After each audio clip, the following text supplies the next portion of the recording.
Hello and welcome back to Sigh of the Abyss. Last time we ended off with Silas being kind of wary of us because we used our powers.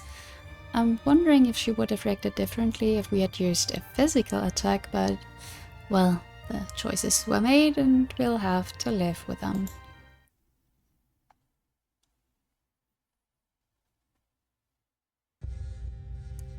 Footsteps wake you up. They turn into creaking as Silas descends the stairs. You hear the door whine open, then close. Is Silas still upset? You dress yourself and walk downstairs as well. The door to the privy is open and the 2 buckets are gone. The wooden tub in the middle of the room still looks out of place, far too lavish for the rest of the place. The door swings open. Silas has filled the buckets with water and she places them by the entrance before closing the door behind herself. Hey. What's wrong? It wasn't a strange dream after all. It was real, what you did. She fears you.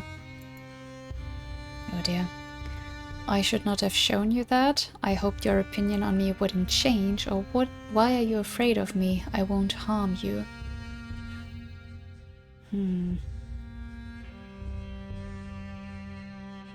I mean, I should not have shown you. Again, maybe we should have done the physical attack. I don't know if that would have changed anything though. It probably would have been kind of over the top so that we would have had this conversation anyway, I assume. And also, again, we don't really want to keep secrets, so no, don't really want to go with that. I hoped your opinion on me wouldn't change, that it's kind of self-centered. It's a valid thought, but why are you afraid of me? I won't harm you. I think I'm going to go with this one, just because we want to understand. Does the miss know? Is that why she acts so chummy with you? Has she always known? I think so. Silence falls between you. Silas takes one of the buckets and heads for the privy. I'll go refresh myself. Alright. Maybe she just needs some time. After you wash away sleep as well, you find her sitting at the table. I don't remember if you know how to use the dagger I gave you. I don't. She hums. When Marane arrives, she brings a basket full of fragrant dark bread sprinkled with olives. Something happened between you two. Silas glares at her. Tell Marane what happened, or Silas should tell her herself. I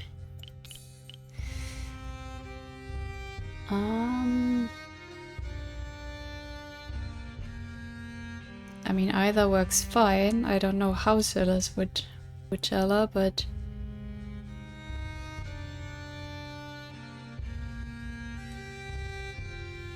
okay, I'm curious how she will describe it, so. When Marane doesn't sorry.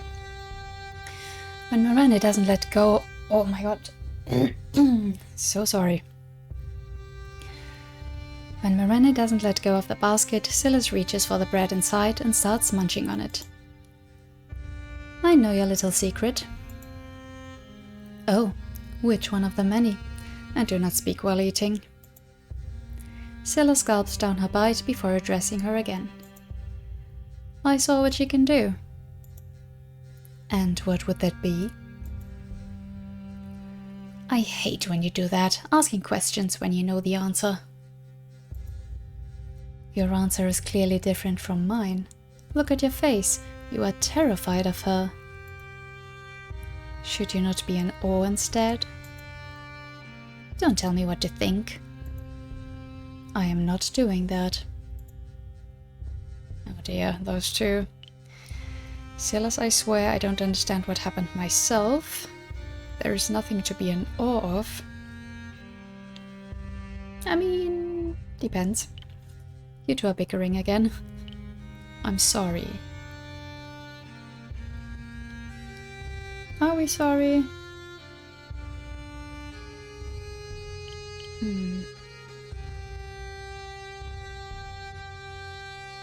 Do we not understand? Shall we call them out? I don't know, I guess that's not so important.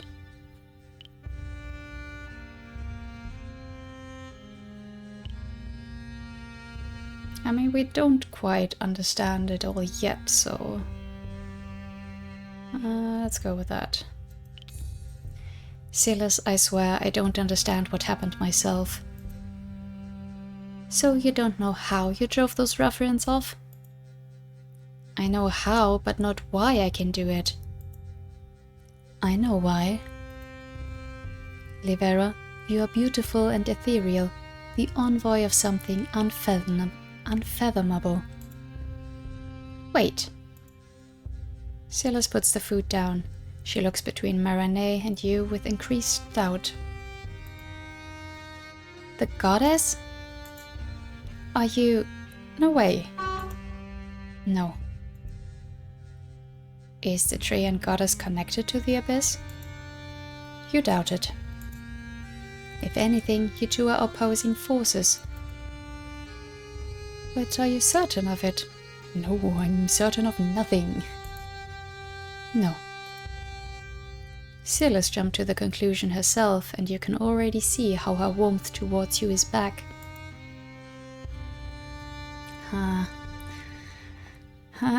I don't know, maybe, or I doubt it. I mean, we don't know, and currently we doubt it. I guess the most honest one would be, I don't know. I don't know. You have the feeling your answer does not matter. Silas has already made up her mind. What sort of story is she spinning in her head? Yeah, I want to know that too. One that favors you, you hope. How about you leave some breakfast for us as well? Sorry. The olives add a punch to the otherwise ordinary bread. When you are done eating, Marinette stands up and straightens her dress. That delightful shop we visited some days ago. The Hand of Piety? I'd like to visit it again. Are you going to buy something? Does the dust not bother you? I don't think it does. Let's go. Or may I come with you? I guess I am interested to find out more. Is she interested in something specific?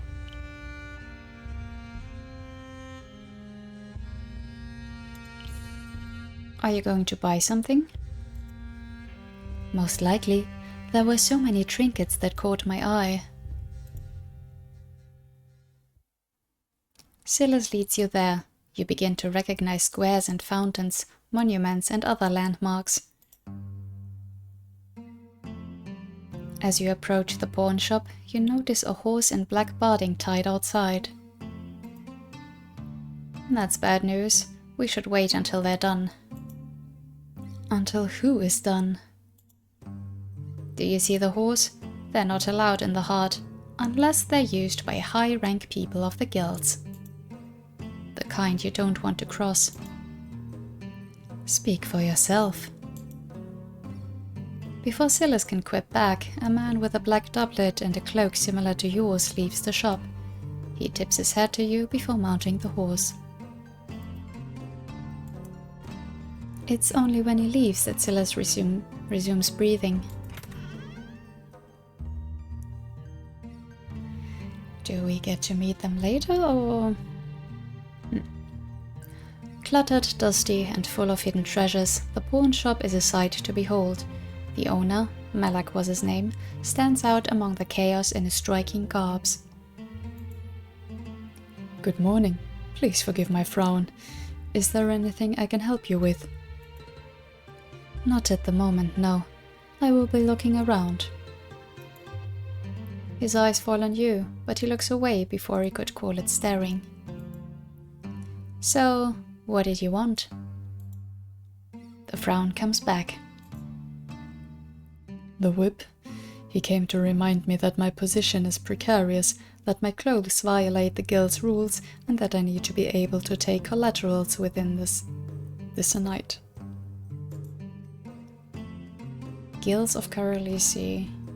When he was a boy, there was no need for a uniform. Have your father's tailored to fit you, said the whip. He raises the black doublet to observe the extravagant embroidery on the garment, silver thread on dyed leather. It must have cost a fortune. Judging from the size, his father had become portly in his older age. The thought pierces his heart like a thorn, but the whip's stern warning keeps him focused on the present. There is simply not enough material to make his father's doublet fit him. Then his eyes fall on his mother's. Oh, okay. How is your position precarious? What is wrong with your clothes? So don't ask anything. No, we're not gonna let go of a chance.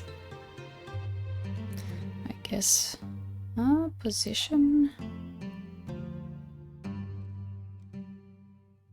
I guess with the text just now we know what's wrong with the clothes, but yeah, what's with the position? He seemed to take great offense to my inheritance of the shop. He sits behind the counter, sighs, then begins sifting through the pile of papers that's still there. Where did Marinette go? What is Silas looking at? You feel like talking to the owner? Look around by yourself.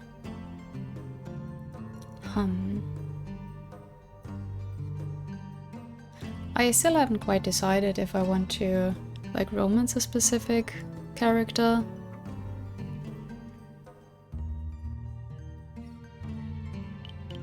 I'm gonna go check with Marinette.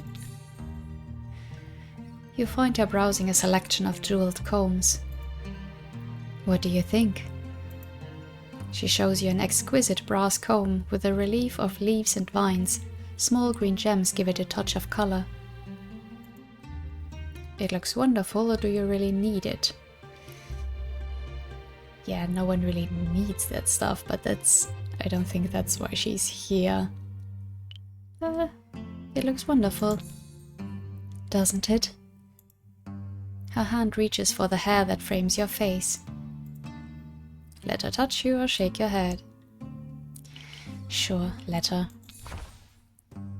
She brushes it aside and collects it at the back of your head. There's a faint scent coming from her wrist, sweet yet herbal. Her touch is gentle even when she secures the hair with a comb. It suits you. She left you speechless, or thank you? Thank you.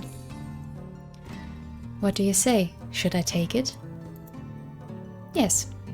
Okay, didn't even need that choice. But it's fun that it actually changes her look. She lifts the comb and releases your hair. Very well. Her eyes are glinting. You don't believe you have ever seen her quite like this. You enjoy your time in the shop and leave once the bell rings the half hour.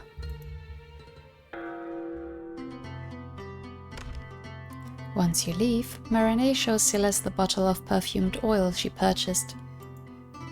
She is keeping the comb a secret. That's for us, right? For the house? It is. It smells nice as well. I don't think she would have purchased something if it smelled unpleasant. With the citadel watching over you, you resume your walk. Do you find it easier to orient yourself? Somewhat. Do you think you could reach the rest from here? I could try. You have learned to hold your breath while wading through the alleys to avoid the stench. Sudden noise makes you stop in your tracks. Great clamor comes from a nearby street, and even without breathing, you recognize the smell in the air. Smoke. Oh no. You don't feel the warmth of the fire, but hear it sizzling. Flames erupt from the windows of a 2-story building. A line of people passes buckets from the nearby well, but it's not enough. Let's stay out of their way. They are merely trying to contain the fire as it burns everything inside the building. Silas, we should go help them. Yeah, I thought we would. Marinette, what are you waiting for? Join the people fighting the blaze, or is anyone stuck inside? Oh, that would be good to know indeed.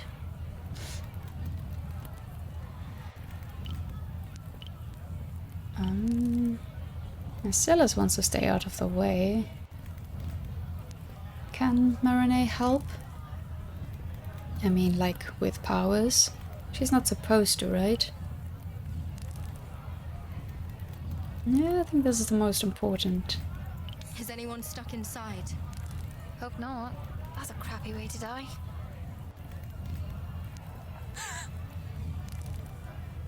Marinette's panic turns into fearful resolve. Marinette steps forward, and her arms gently sway in a frenzied motion.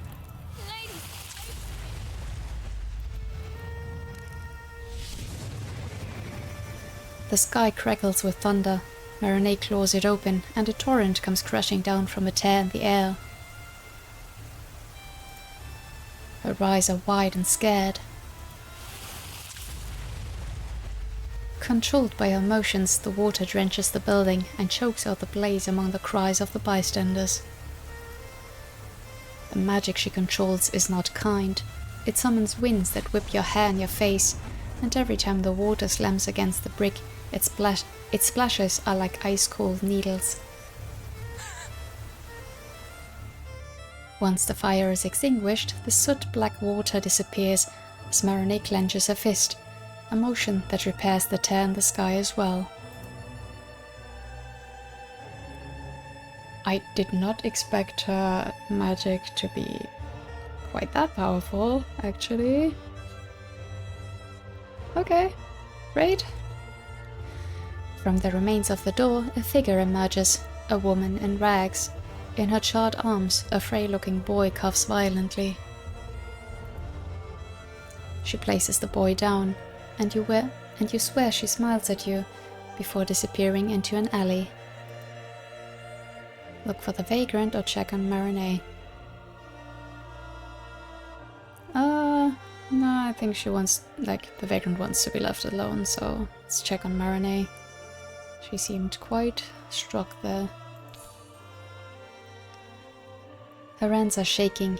You reach her side and gesture for her to leave the busy street. Yes, that is for the best. Nobody follows her. Nobody thanks her. All you see once you give one last glance at the crowd are fearful looks and the symbol of the goddess drawn in the air. You find refuge in an alley. Despite the condition of her hands, Marinette begins flattening the creases of her dress. That was terrifying. Yeah, a little. I should not have done that. There you are. Oh dear.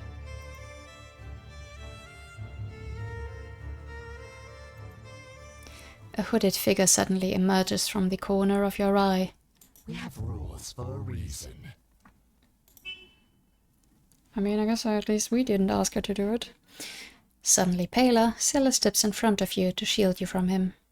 Breaking them has consequences, even for someone like you. I know. As she takes his hand, she turns towards you, resigned, despairing, and filled with regret. May she muster the courage to escape those shackles. Blue mist envelops them, and the two are gone before your very eyes. Okay. Yeah, Silas, same. That was the warden. The warden? one that keeps the mages in check. Marinette used magic before. What was different this time? It was the place, wasn't it? And what does that mean? Keeps them in check.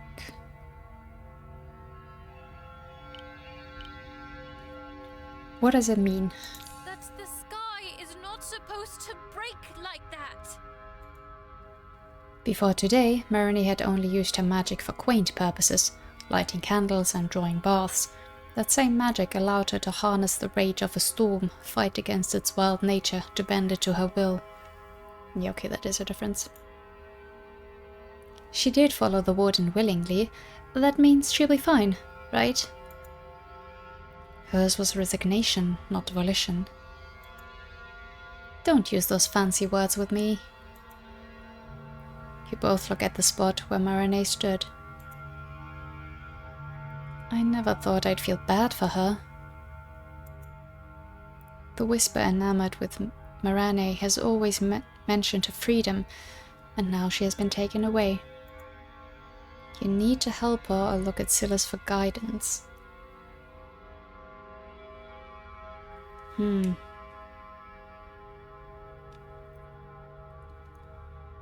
We do need her help.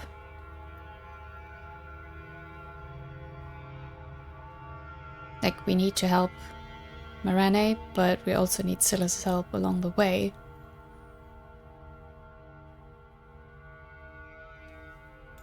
Let me do a quick save.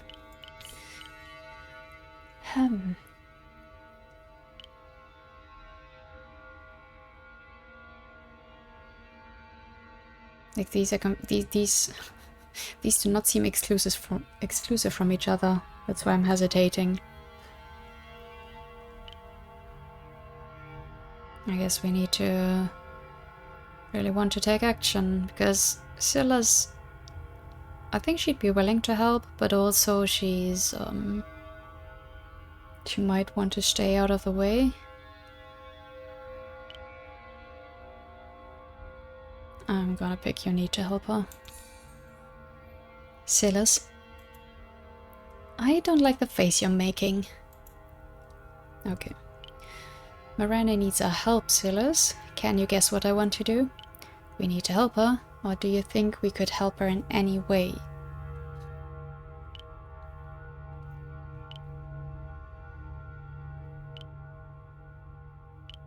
These are all very similar.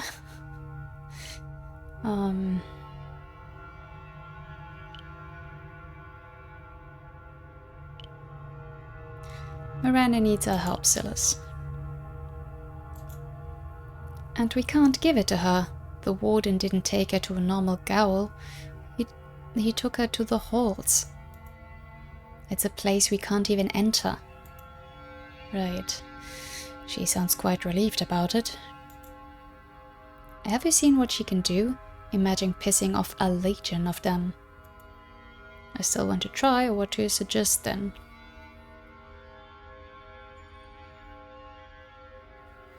What do you suggest then? Let me think. How about this? If we don't hear from the miss in a couple of days, we go to the Hand of Piety and ask the guy there to contact her for us. Malak? He delivered stuff to her before. He should be able to do that again, even if she's in gaol.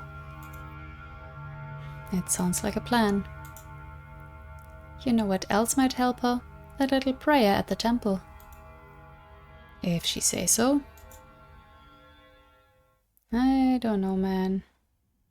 I guess rules are rules. I do want to help her, but... yeah, maybe laying low for a few days might be smarter. Oh, Lady of Dawn, brightest morning star, I know that the mist doesn't spare a second thought for you, but please, spare one for her. Silas' prayer is certainly unique. She did the right thing for once in her life and saved a bunch of people. It's only fair you help her now in return. Sound logic? Silas, or let her continue? I'm gonna let her continue.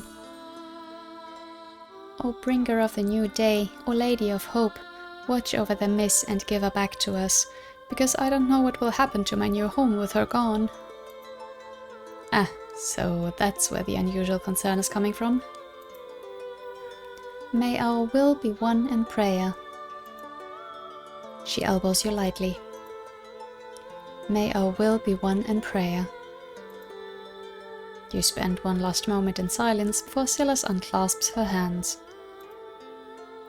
There, the lady heard us, but she likes when you do stuff for her too, not only when you ask for stuff.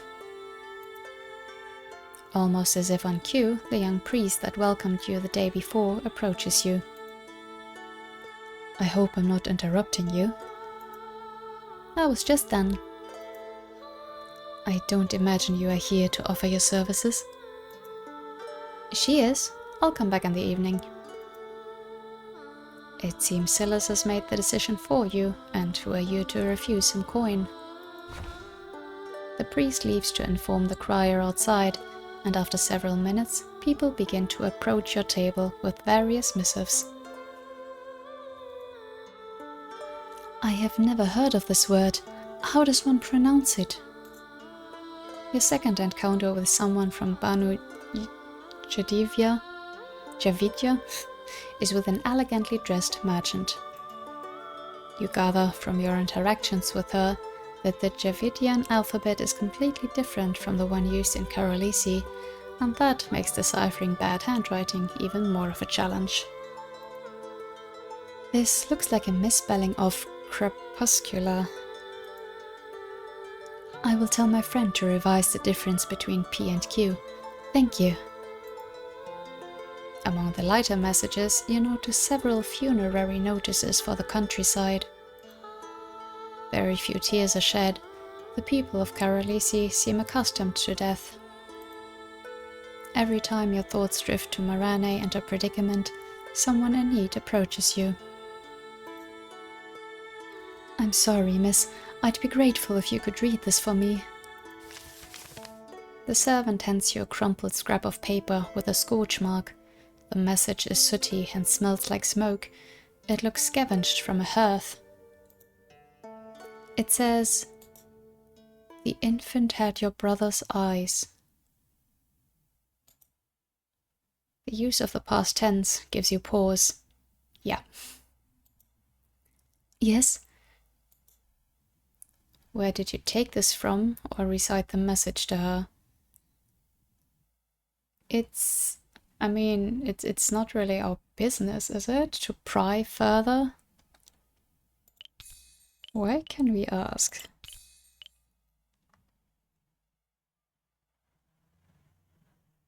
It should be, like our job is just to recite, right? I don't really feel comfortable prying here. I don't know. The infant had your brother's eyes. She inhaled sharply. The Lady of Dusk took such a liking to them. A silent sob shakes her frame, choked out by her raspy breath, her eyes transfixed onto the scrap of paper, filled with tears. Please sit down or call for the priest. We'll try to handle it. Please sit down. She hunches over the table, still struggling to breathe. Her hands cradle her belly. She is drenched in dread so thick it steals air from her lungs. Breathe, please. Livera? Brother, she... One look is all he needs to know what to do. He offers her his hands and does not flinch when her grasp is shaky and desperate. Breathe in, breathe out. Try to do it when I tell you. He nods towards you and then at some people that gathered to observe the situation. You nod back and address the bystanders. There is nothing to see here. When he leads her to one of the inner chambers, you follow them from a distance and stay at the doorstep. You're safe here. But my baby...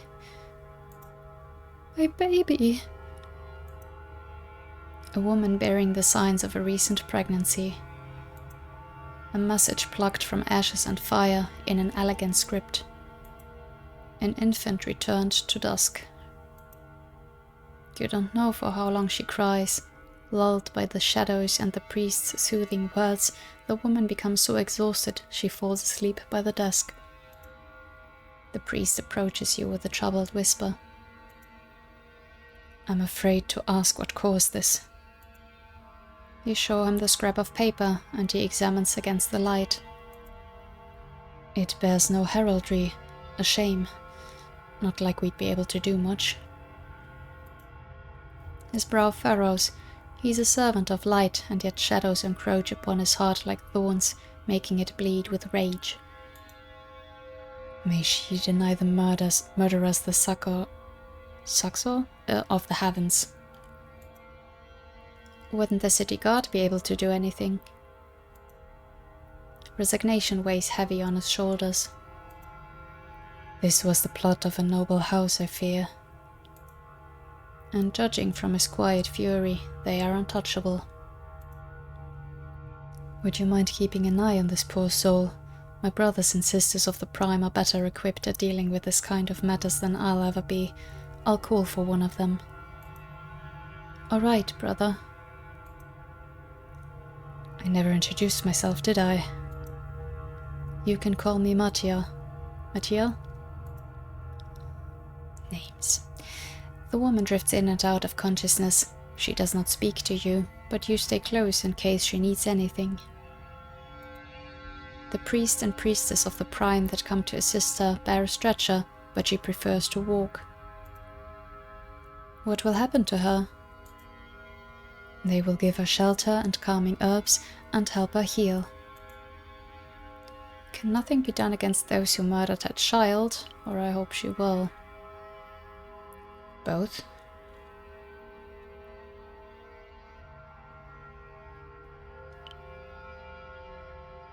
I don't think there is anything to be done, but I still want to express that I want something done.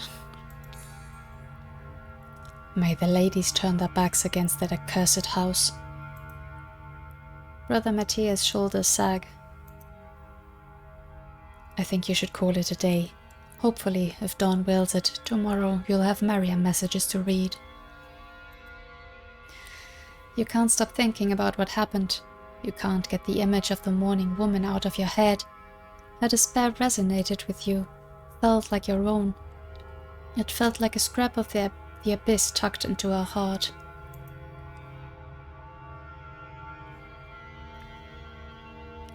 You find Silas waiting for you outside the temple. Do you feel a bit better? You can't say you do, no. Perhaps dinner will lift your spirits. Before we go to the Rose, can we stop by the seamstresses?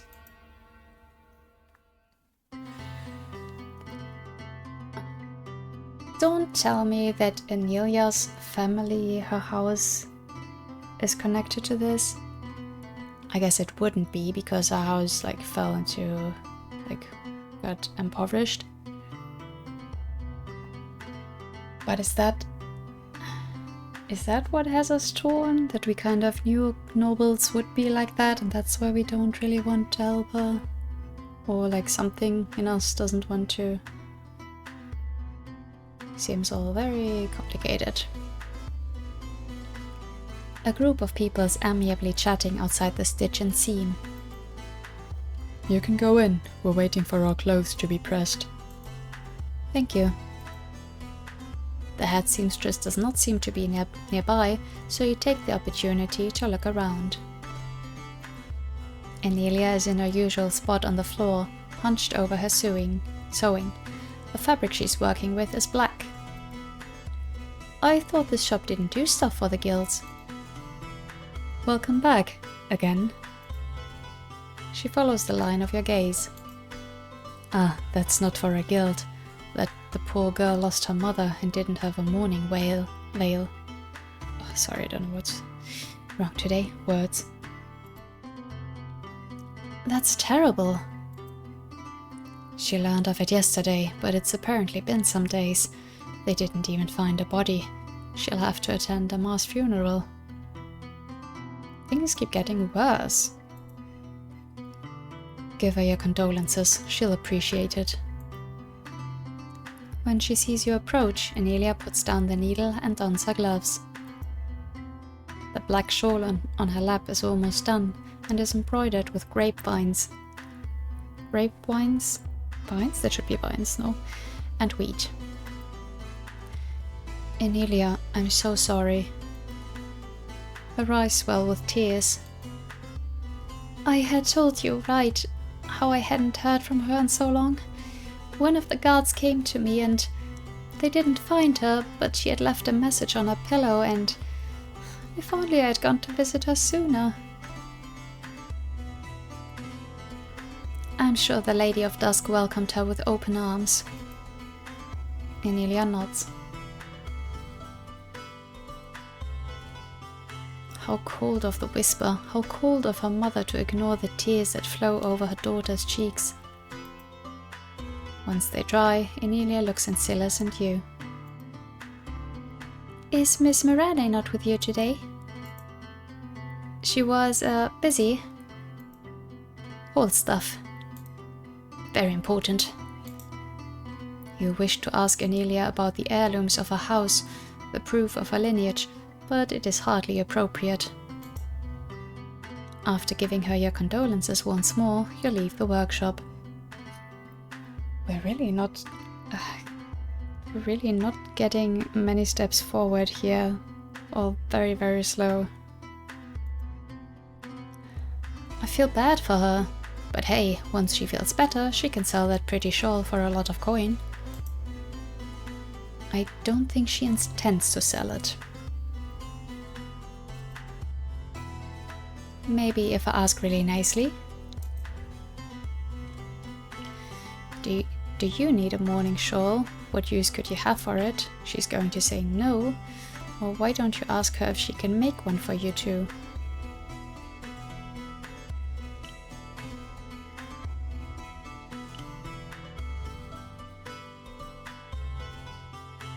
Yeah, this one. Why don't you ask her if she can make one for you too? She's not going to put her family crest on a shawl for me, and that's where the value comes from. She's going to say no. Probably. Her ma cared about the lost title. I think she would have wanted Emilia to keep something with a family crest. Wait. Yeah? Did you recognize her family crest? Yeah, it's from House Casteldon. A note tied with a ribbon to a new pair of gloves. The wounds are quite unsightly, dear. Here, to conceal them when you're not working. I ordered a size up so you can keep the bandages on. Has a surgeon not seen your wrists yet? Have one take a look. A surgeon? Okay. Why are you making that face? How do you know? Well, when you deal with items that change hands very often, it's handy to know what is legit and what is not. True. So, if I were to tell you that we need to recover one of the heirlooms of our house... No way. I'm serious. Why? You don't have a good explanation for one she would like without the dad whispering to you. Trust me. This is kinda my specialty, so I'm in. But first things first, it's dinner time. Okay, that was easier than expected. Well, at least to get her to do it, not to really have it done. You have been to the Rose enough times that you know the way. Nice, you're getting used to the city. The inn is quieter than usual. Instead of playing, Alpheon is talking with 2 other minstrels. I haven't picked my salary up today. We'll have to go with something less fancy. You order. I'll join you in a while. I was about to say, we didn't really get a chance to talk to him again yet, did we? You make your way to Alphion, who winks at the two performers before turning towards you. Greetings. Hello, good evening. What has you in such a good mood? I'll smile at him.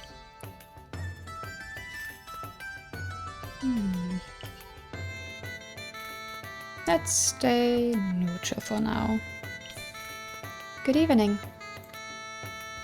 I haven't seen you in a while. How have you been? I'm well, thank you. I was worried about unbalancing your humors, you know. I'm grateful you did. Aside from you looking more alive, I don't feel any more changes. You haven't had much progress in that whole the dead speak to me, have you? I have, but what the voice wants goes against the wishes of the living. My oh my, that doesn't sound pleasant. If there is anybody who can understand your struggles, it's Alphion, who overcame them much the same. I'd be happy to lend you my ear. 2 heads are better than 1. How did you know that by helping Silas I'd awaken one of the voices? I didn't. Mine was call it a gut feeling. If you say so.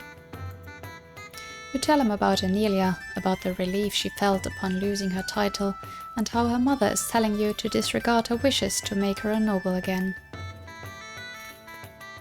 Oh, is that what it was? I didn't even quite get that.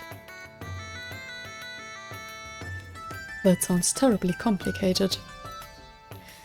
I was hoping you would have some advice for me. Well, I don't. Great. So much for 2 heads being better than 1. The voices that were guiding me never really asked me to do anything worth questioning. Were the tasks he was assigned too easy, or are his morals loose? My morals are ironclad. How did you know what I was thinking? It was plain on your face. Anyway, I do have a piece of, not advice per se, but a tidbit of knowledge I could share with you, since I went through all of this before. Do you know what happens once you satisfy one of the souls bound to you? Not quite. Appease them so that it might sever the bonds that keep them tied to this world, and they'll become yours too. He searches for the correct term. Consume. Devour. Eat. Make yours in a sense. Don't make that face. They wanted this in life and still wish for it in death. They want to be consumed by you. Why else would they have offered their lives in exchange for yours? Should you not keep your voice down? Nobody's paying attention, but you're right. Where was I? Right, the souls are what strengthens you. If you refuse their bidding, I think they'll disperse, returning the power to the abyss instead of giving it to you.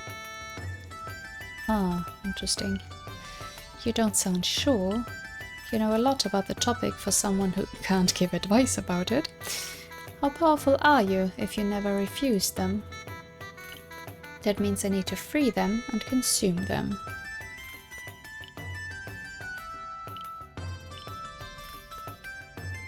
I would like to ask everything.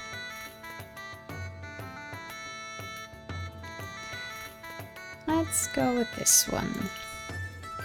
How powerful are you if you never refuse them? Me? I'm a harmless little minstrel. I'm not made for power. So you say, yet I hardly believe you. You sound just like Adri. The name sounds familiar. Is she not the admiral honored with a square in her name?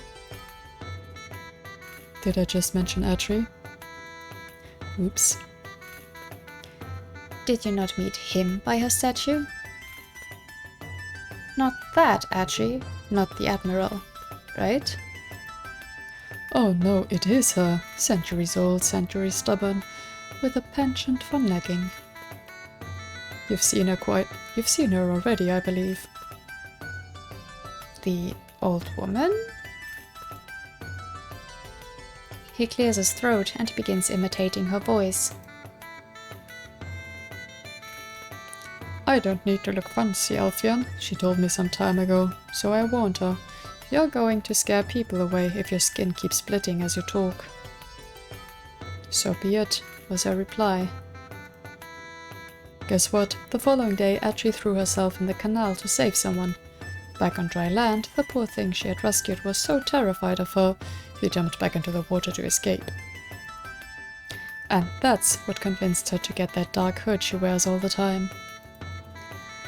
I did want to tell her that I was right all along, but she looked plenty pissed off on her own. That was quite the story.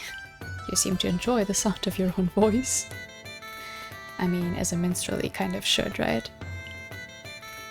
I would have told her. Nah. Do you fight often with her? Huh.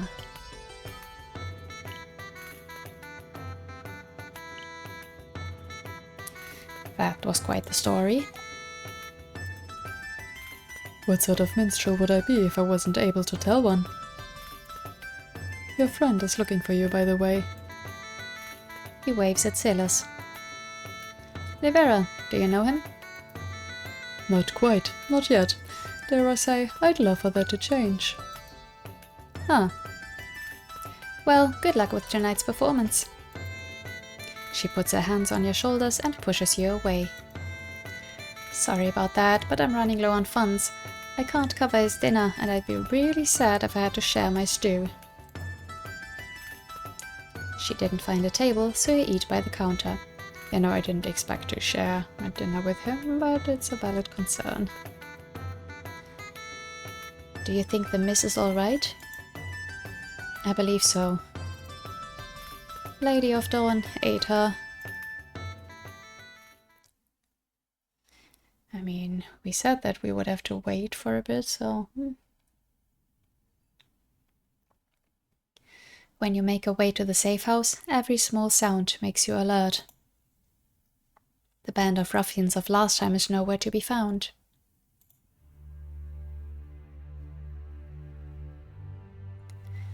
Maybe the miss will send you a letter. Perhaps she can't. You both retire for the night. Uneasy thoughts keep you awake. You worry for Mirane, you are unsure whether you should satisfy the voice or not. The grief you witnessed today struck a chord with you. Again, all of these.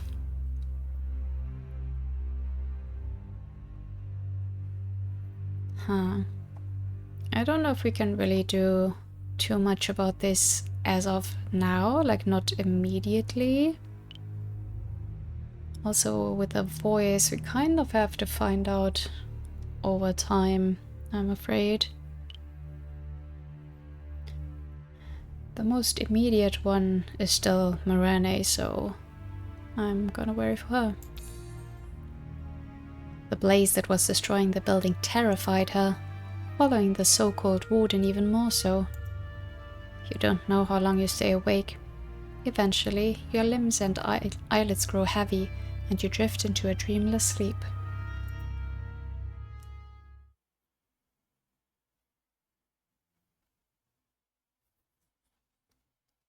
Morning comes without the words of the abyss to guide you. Yeah, I was wondering about that. Wakey, wakey! When you open your eyes, Silas is looming over you with a smile. Let's go to the well. There's a commotion in the small square with the wash basin. The door of one of the houses is wide open, and you can hear weeping from within. Several people are going in and out. Some of them wear robes similar to Brother Matthias, with a dark red stole instead of the yellow he dons. May the Lady of Dusk guide their step. The priests carry someone out in a cot, A sheet has been laid on the body to cover it, and it bears old bloodstains. I recognize that lady. Silas points at a woman staggering out of the doorstep to give a final look at the body being carried away. You recognize her as well. You heard her loudly complain about a family member having violent coughing fits. This is hard to watch. You quickly refresh yourself and head back to the safe house. So much suffering all around. And I mean, sickness and death happens, okay? But yeah, it's very disheartening if every day we have several, negative things happening around us. Did I hallucinate you wanting to find the heirlooms of House Casteldon, or...? You did not. I need to find them. And then what? Hopefully Emilia will agree to bring her house back, and then I will ask the seamstress what she wants. The seamstress will get her noble title back. I don't know yet what I'll do with them. Yeah, I guess we should leave it up to Emilia. And then I will ask the seamstress what she wants. I'm not following.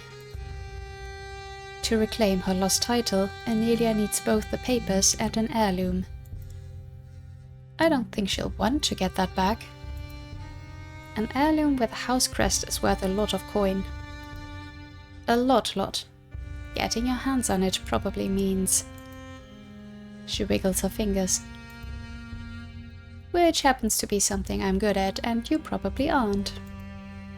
So, why not resell it? We can split the profit. I'll think about it, or it's not ours to sell. Nah, it's not ours. Maybe we'll get some reward from Emilia, maybe she doesn't even want it and then we can sell it, but right now it's not our decision to make. Or to steal, but that's what we're going to do anyway. Do we have to steal the heirloom? Well, we first need to know what we're looking for. A plate? A pin? A dagger? Once we know that, we need to learn who has it. Is it maybe at the pawn shop? That's what I've been thinking from the start. If we can just buy it, that would be the easiest. If it's for sale somewhere, we can buy it. Yeah. Well, the miss could. Since she's not here, we need to get clever. Emilia said that her mother sold the last heirloom some months ago. The lady sounded like the type to have the house crest on display when she strutted out. I'm thinking a pin or a necklace or earrings, something that can be worn. Where would we find something like? Shadows float like specks of dust in front of your eyes. The Hand of Piety. It's not the only pawn shop around, but it's one of the only ones that wouldn't ask questions. We can start there. Did we really just need our powers to realize that that's where we could look first? Huh. Silas turns towards the door. It's kind of a good thing that the miss isn't with us, huh? I don't think she'd like my methods. You're even more worried about her than I am, or I hope she's alright. Is she more worried? I think we both am. I hope she's alright. I bet she is. Let's take the Southern Bridge today. There's a grocer nearby that I can visit to get us breakfast.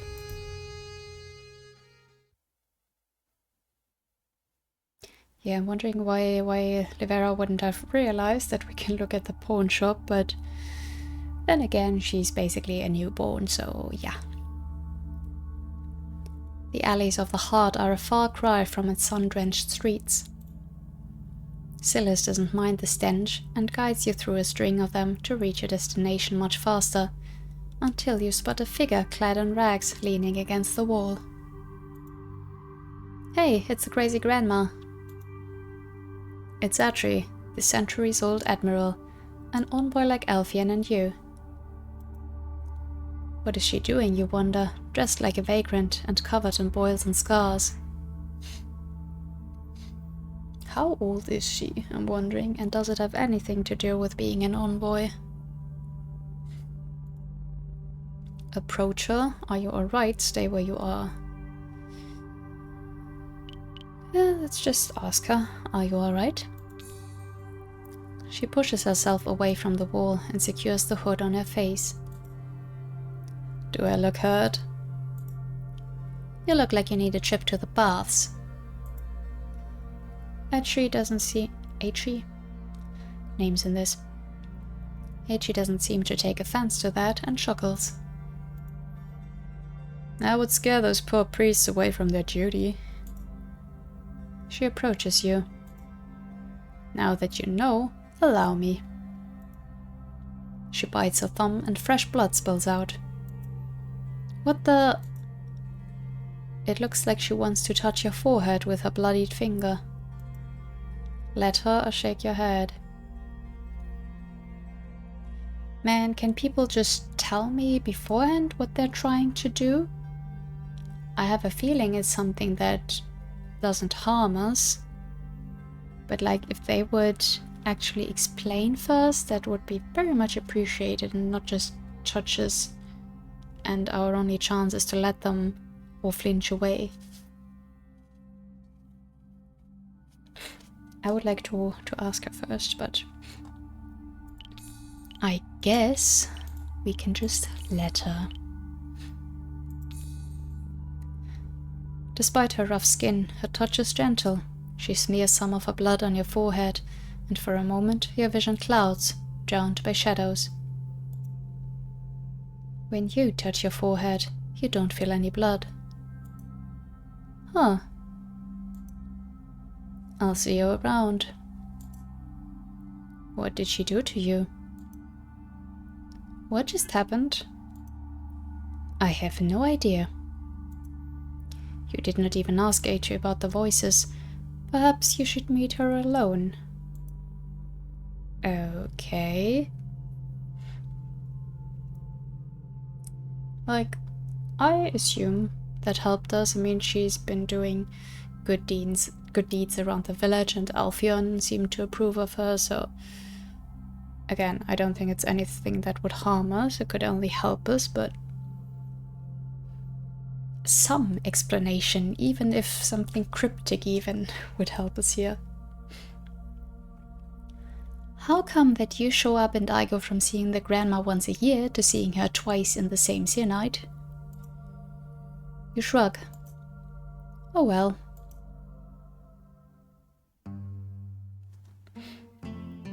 The hand of piety isn't far, and you begin to recognize the streets and their quirks. The plants that flank a door, the wobbly blinds that hang on rusted hinges, chipped paint that reminds you of a wing. Scylla scratches her nose when you enter the pawn shop. I always feel the need to sneeze when I enter. Good morning. Oh, looking sharp. Now that he's not wearing that robe anymore, you can see more of the design on his forearm, half swallowed by the rolled-up sleeve of his shirt. Thank you. It should be enough to have the guilt whip stop breathing down my neck, even if the doublet is not ready. Do you need anything? We do. He's happy to put the rag in his hands away. The last heirloom of House Castledon recently left the hands of the matron lady. Interesting, I would have thought we would look around ourselves first.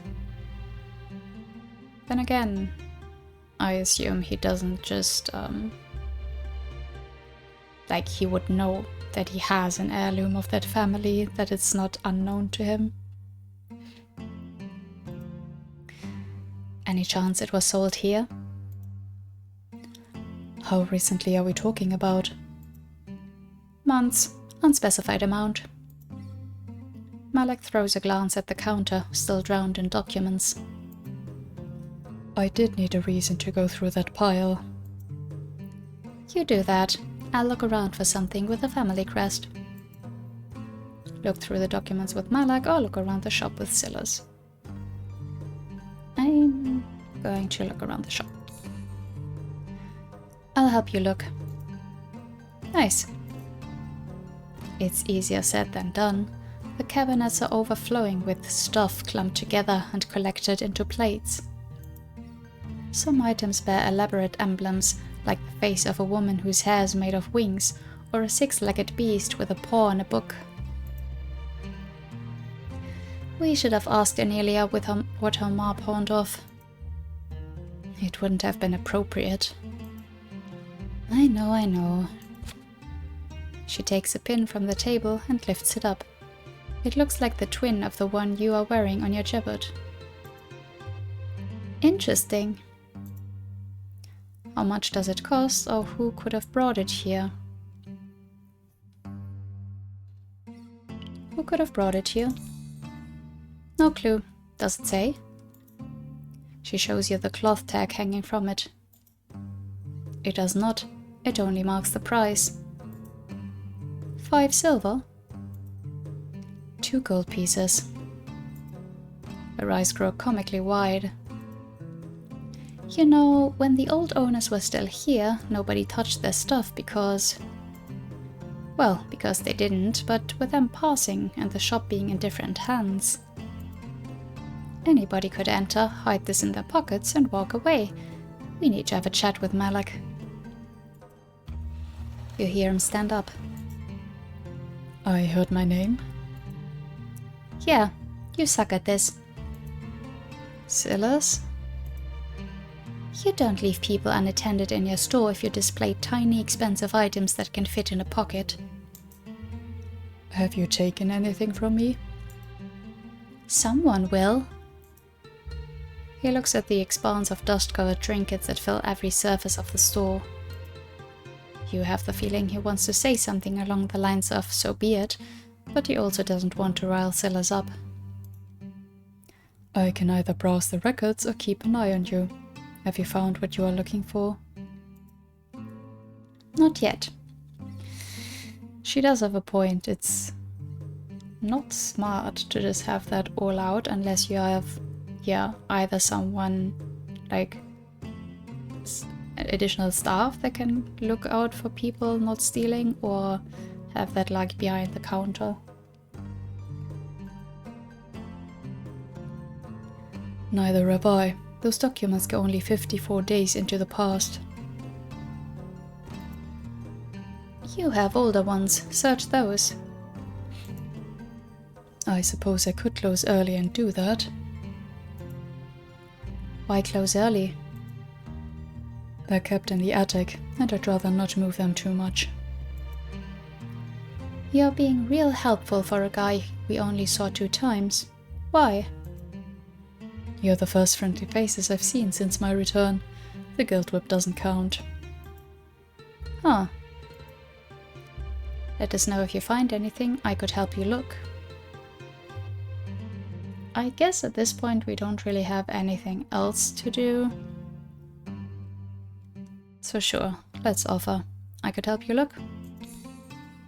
Much appreciated. You could come back after I close. I'll see you soon then. Can't hurt. Also learn some more about him.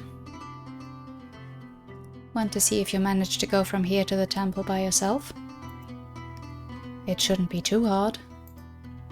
You look at the citadel perched atop the city. It sees all, watches all, yet those inside it do not. You pass the house that was burnt down in yesterday's blaze. The smell of smoke still lingers. If only the mist could see you now, getting used to real life. What do you mean? She was all about fate this, fate that, but fate doesn't feed you. The mundane has encroached upon most of your day, but that hasn't stripped you of your powers or your purpose. Bring forth the darkest hour, destroy the false sun, said the abyss. Fate spins its web in strange ways, or my time has yet to come. Both? again.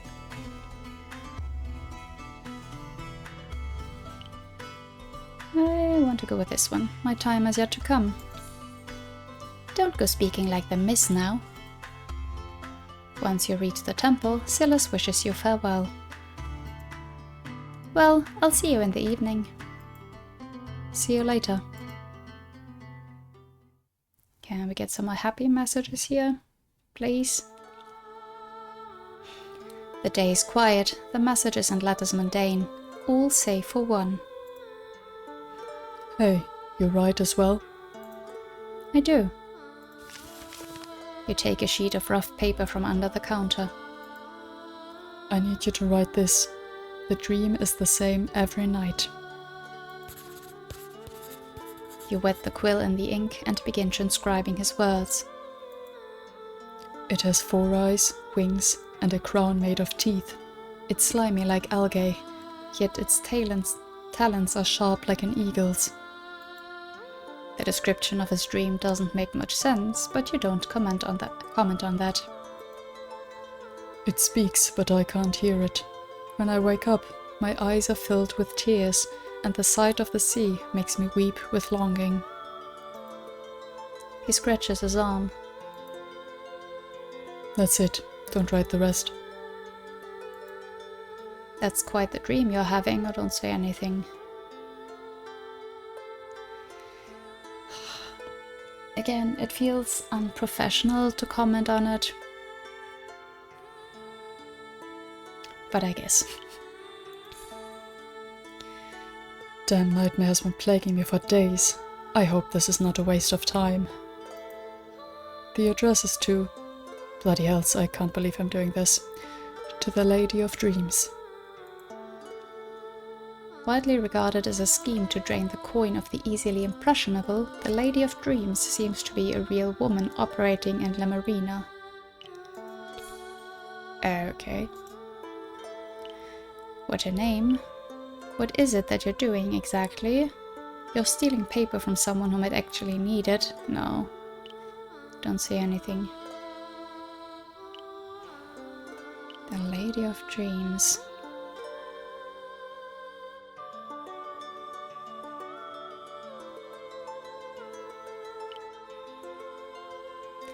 What a name. She has the reputation to deserve it. They say that if you tell her your dreams, she'll come back to you with a meaning and read your future too. Who says this? I overheard some merchants talk about her in the harbor. It's gotta be true. She must exist. Will she truly tell you the meaning of your dream? Only one way to find out. He rolls up the message, tucks a coin inside and walks away, the picture of misguided hope. As the bells toll, the day comes to an end. Here's what you made today. Brother Mattia hands you some coin. The Lady of Dawn smiles upon you for coming so often. Are there no other volunteers aside from me? Brother, what happened to the desperate lady you helped me with? Brother, have you ever heard of the Lady of Dreams?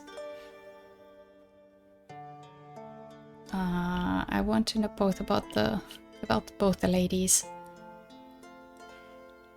The Lady of Dreams.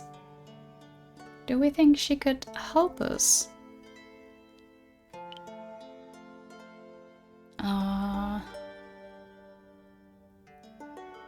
Can we do anything about the desperate lady, though? Like, I am interested, but I feel like maybe Lady of Dreams could point us to something else? Or is it in the same vein of, like, helping people from here?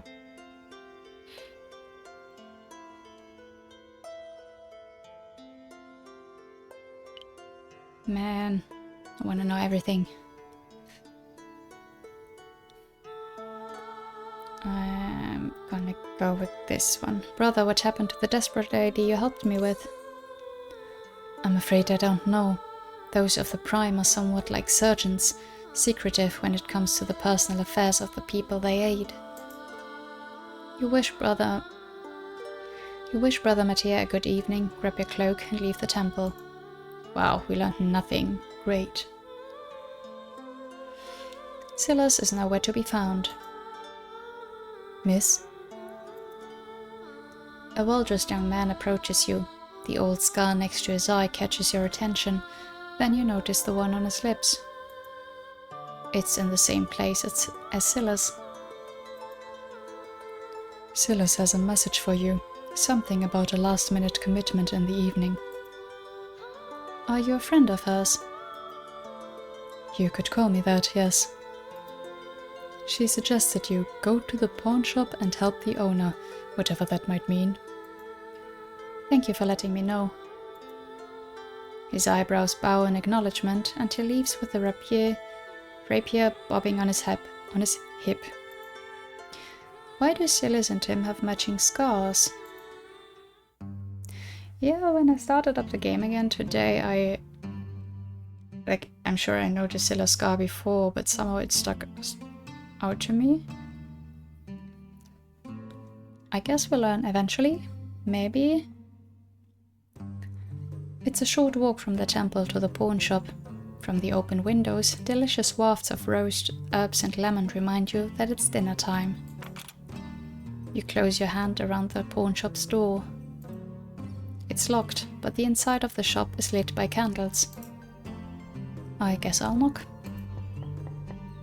You look inside to see if there is any movement, but no, Malak really left unattended flames in his shop. What's going on in that brain of his? After seeing the destruction caused by fire just a few days ago, the thought makes you uneasy. You knock again. After a couple of seconds, you spot some movement inside, and the door opens with a metallic clack. Hello again. Did you come for the archives? Yes, I did. How long have you been away from the shop? You left the candles lit. Why else? Or not? I guess we should really let him know. How long have you been away from the shop? You left the candles lit. Did I? Scatterbrained. He carries with him a hearty smell you can't quite identify. I did not expect you to come at this time. Were you cooking? The nearby tavern is too crowded for my tastes, so I thought, why not try to replicate their hunter stew? I'm afraid mine might be burning right now. I can lock the door and snuff out the candles for you. You just invited yourself to dinner, but he doesn't seem to mind. I appreciate it. He disappears behind the drape, and you follow him after taking care of the door and fires. The hearty scent is much more intense in the dimly lit hallway. Once you round the corner, you find yourself in a waiting room sliced by the shadow of a chandelier. Its warm light bounces across the golden frames on the wall and mercilessly spotlights every bit of dust on the polished wood. Look at the trinkets on display or look at the paintings. I want to look at the paintings. Several family portraits hang on the wall. An austere-looking woman and a smiling man stand next to each other in the painting closest to you. Their arms are draped over an empty chair. Looking around, you find a family portrait with Malak in it. He looks much younger, in his teens. His cheeks are hairless, but the scar is already there. He looks miserable. The scar splits his face in most of the portraits. You see his age regress as he shrinks and his cheeks turn chubbier, until you spot a painting in which the scar is absent. The date suggests that it was taken 25 years in the past. He looks very young in the painting. How old could he be? Oh no. Malak peeks at you from the kitchen. I knew I should have covered them. He grins, but his cheeks look darker. Luckily, the stew did not burn and it's almost ready. You don't mind waiting until dinner is done before sifting through the archives, I hope. You might not need to eat, but he does. I can wait. I should have enough for two. The kitchen is a cramped space, half concealed by yet another drape. The pot simmering on the hearth diffuses a lovely aroma into the air. I did not expect your living quarters to be so... ostentatious, close to the shop. My parents spent a small fortune to make sure the maid would always have something to dust off. I mean, close to the shop makes sense. Where is the maid now, or if anything could use some dusting, it's the shop. That's true.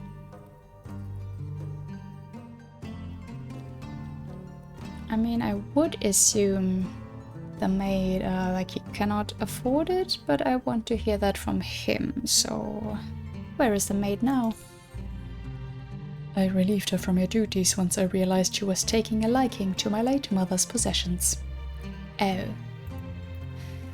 He takes a large spoon and checks the consistency of the stew. It's ready.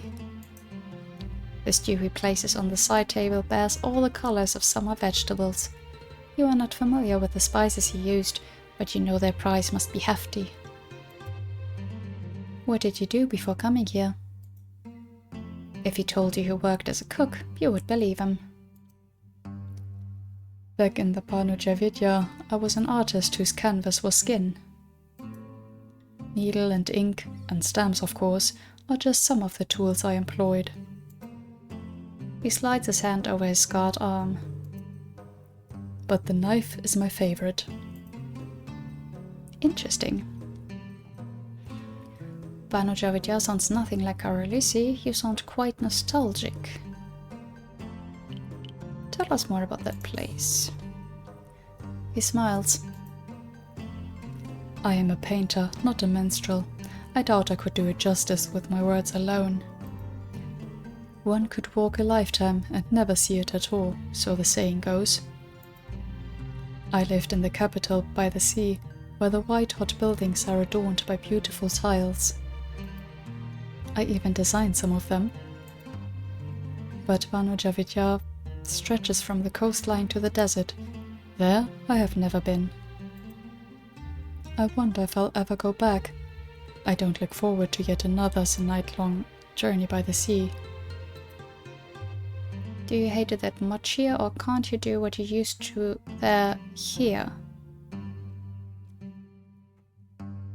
I guess you can't. It's probably not different customers. Might not have any customers. Again, I would like to ask both. Do you hate it that much here? I shouldn't. It's easy and comfortable and it reminds him of his late parents. And much better than inking the same design on the exact same spot 10 times a day. What design? An eye, or rather the symbol of an eye, to be inked on a maiden's finger to protect her against envious gazes. The mass of delicate scars on his arm sounds nothing like what he's describing. I'm afraid you won't find any tradition in my masterpiece. What you find in it are shadows that don't feel pliable like those cast by the chandelier. Instead of acknowledging you like the rest, those on his scarred arm remain inert. How could it be? And why do none of the whispers have anything to say about it? Mysterious. Malik did mention having strange dreams somehow connected to the color of your eyes. Okay, so not just a scatterbrained... Not himbo, but, you know. Everyone hides something here. Once you finish eating dinner, he collects the bowls and leaves them soaking in the kitchen. That was delicious. I'm glad you liked it. Are you ready to be horrified by the archives? They can't be that bad. He leads you up 2 flights of stairs. The second floor is a cramped balcony with a single door. He opens it and shows you the inside. The attic has been repurposed as a maze of shelves filled with records. Dust dances in the air, catching all the light that floods the room. Do you understand my reluctance now? Yeah, it truly is archives. You approach one of the shelves. The records cover irregular periods of time.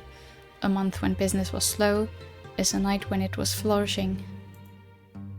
Enelia said the heirloom was sold some months in the past. I'd like for us to cover the last half a year. That makes the job a smidgen easier. The shelves used to be arranged with the precision I used to deride. I can't imagine that, or don't say anything. I can't imagine that. You can't imagine me being a brat? Good. He chuckles. I'm not particularly proud of those years. You pull out a thin logbook. It covers the span of 3 days. Let's get to work. This will take hours. It will. You get to work.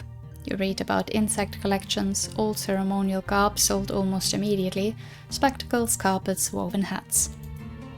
It's terribly boring. You know what the worst part is? The dust or losing your sense of time.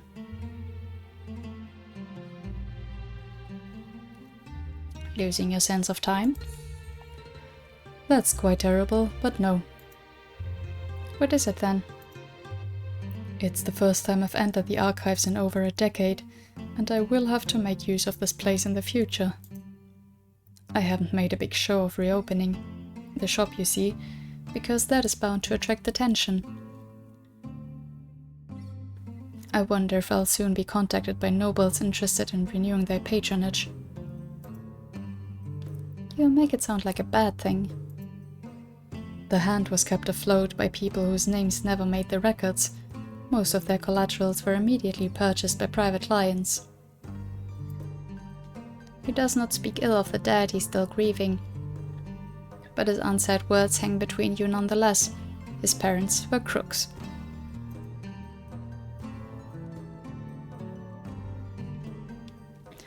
Slug devour my words. It's not something I should share so liberally. At the mention of the name, the shadows nestled in his scars darken. Who or what is Shiluk? Carolisians call him Shiroko. He is the ever-burning wind, the patron of travel and commerce. Out of the four winds of Banu Javidya, he is the one I pledged myself to. Is he a god? Malak nods. I'm not supposed to speak of the four winds so openly. The goddess is quite protective of her faithful. Man, we haven't even quite gotten used to everything that's going on in Karalisi, and then they're hitting us with other regions, faiths and stuff. Oh boy. I do not believe in her, or what do you mean? What do you mean? I was taught to hide my prayers to the Javidian gods and profess the goddess only. Granted, this was a decade ago. Times might have changed. Huh. Are we? We're not talking like, you know, similarities to Jews and Christians? That kind of thing? I mean, religion is always gonna be kind of complicated, yeah. You resume your terribly boring task. The curfew bell rings while you're working, and the last sliver of light disappears from the sky. It's quite late. Shall I escort you home? I appreciate it, thank you, or thank you, I can handle myself.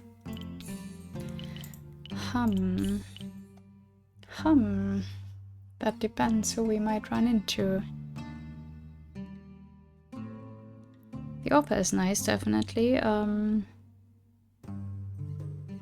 but what if We might run into a tree and have a little heart-to-heart, just the two of us. I am going to say no for now. Thank you, but I can handle myself. He doesn't seem convinced. It would not be appropriate of me to release you into the dark streets, but if you insist, I will do as you wish. I do insist. He's torn between trusting you and fearing for you, but your resolve sways him.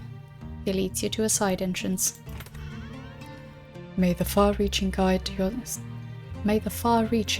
steps and grant you sanctuary where enemies abound. The heart is lit by oil lamps and patrolled. You barely round a corner before you bump into Silas. Or her, okay. Hey, perfect timing. Did you find anything about the heirloom? Not yet. How did your little job go? Better than expected. I made some nice coin in exchange for... She shows you a small abrasion on her wrist. One teeny tiny scratch. In exchange. Well, you know, risk comes with the job and all that. She avoids telling you exactly what she did, which probably makes her little job an unsavory one.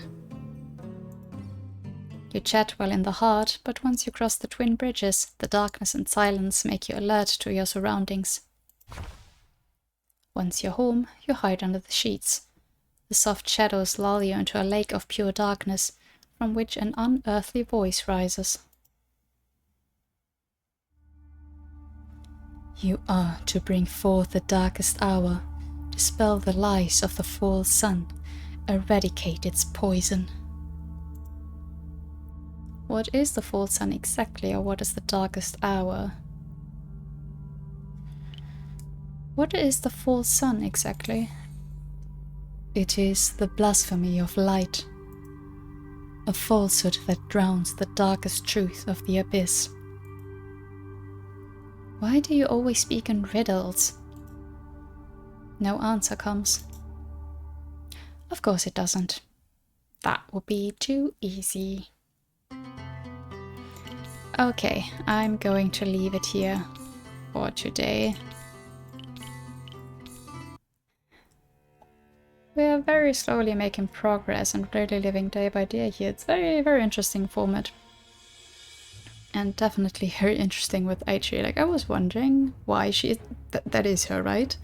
I was wondering why she is on the title screen here if we see a statue of her. But if she's the old lady... Interesting. And I do want more input from her, aside from her bloody thumb on our forehead. But yeah. It feels like we got a lot of info, but also nothing substantial quite yet, so looks like it'll take a while for us to make, yeah, actual progress. But I'm still liking it so far, so yeah. Okay, so gonna leave it here for today. As always, I'd appreciate if you let me know your thoughts in the comments. Thank you so much for watching, and until next time, bye bye.